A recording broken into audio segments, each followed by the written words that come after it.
ഹേ മച്ചന്മാരെ, എൻ്റെ പുതിയ വീഡിയോയിലേക്ക് എല്ലാവർക്കും സ്വാഗതം. അപ്പം ഞാൻ ഇന്ന് ഉണ്ടാക്കാൻ പോകുന്നത് കള്ളുകടക്കയാണ്. അപ്പോൾ എങ്ങനെയാണ് ഉണ്ടാക്കുന്നത് കണ്ടാലോ? അപ്പോൾ അത് കള്ളുകടക്ക ഉണ്ടാക്കാനുള്ള സാധനങ്ങൾ പരിചയപ്പെടാം. ആദ്യമായിട്ട് വേണ്ടത് അരിപ്പൊടിയാണ്, പിന്നെ വേണ്ടത് ചുമന്നുള്ളിയാണ്, പിന്നെ തേങ്ങ, ജീരകം, പിന്നെ ആവശ്യത്തിനുള്ള ഉപ്പും ഇടണം. ഇനി അടുത്തതായി ഉള്ളിയും തേങ്ങയും ജീരകവും കൂടി ചതച്ചെടുക്കുക. അപ്പോൾ നമ്മൾ ചതച്ചെടുത്ത മിശ്രം പൊടിയിലേക്ക് ഇട്ടിട്ടുണ്ട്. അത് നമുക്കിനി ആവശ്യത്തിന് ഉപ്പൊക്കെ ഇട്ട് കുഴച്ചെടുക്കണം. വെള്ളം ഒഴിച്ചിട്ട് കുഴച്ചെടുക്കണം.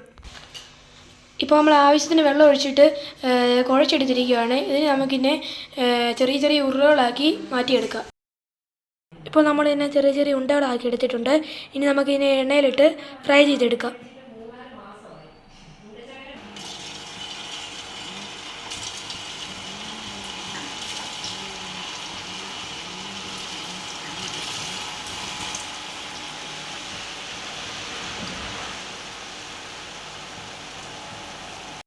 ഇപ്പോൾ മച്ചാന്മാരെ, നമ്മുടെ കടുകടയ്ക്ക വറുത്തെടുത്തിട്ടുണ്ട്.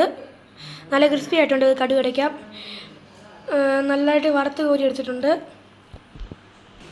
അപ്പോൾ നിങ്ങൾക്ക് ഇന്നത്തെ വീഡിയോ ഇഷ്ടപ്പെടുവാണെങ്കിൽ ലൈക്ക് ചെയ്യുക, ഷെയർ ചെയ്യുക, സബ്സ്ക്രൈബ് ചെയ്യുക.